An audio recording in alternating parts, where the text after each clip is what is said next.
আজকে আমরা বাঁশকলটাকে ইট দিয়ে ঢেকে দেবো আর 7 দিন পর সেটা দেখব সেটা ইটের বাড়ির ভিতরে বলের মতো তৈরি হবে নাকি ইটগুলোকে উড়িয়ে দিয়ে বাইরে চলে আসবে। তবে আমার মনে হচ্ছে এটা ইটের ভিতরেই বড় হবে আর সেটা গোল অথবা চারকোণ আকৃতির দেখাবে।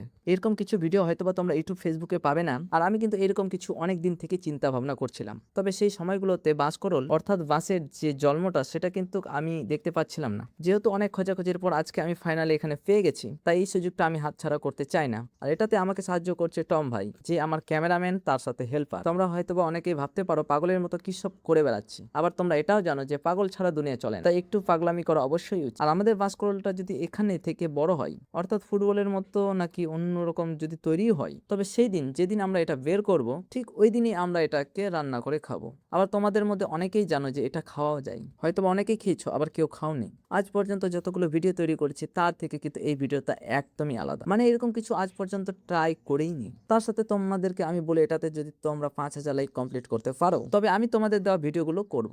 যাই হোক, এর মধ্যে আমরা আবার কাদর দিয়ে ইটের যে গ্যাপগুলো ছিল সেইগুলো ঢেকে দেওয়ার চেষ্টা করলাম যাতে বাইরে থেকে কিছুই প্রবেশ করতে না পারে। আমার মনে হচ্ছে এটা হয়তোবা মজাদারই হতে পারে, শুধুমাত্র আমাদেরকে সাপোর্ট আর অপেক্ষায় থাকতে হবে। যাই হোক, তোমরা পাশে থেকো আর দেখা হবে সেই ভিডিওতে।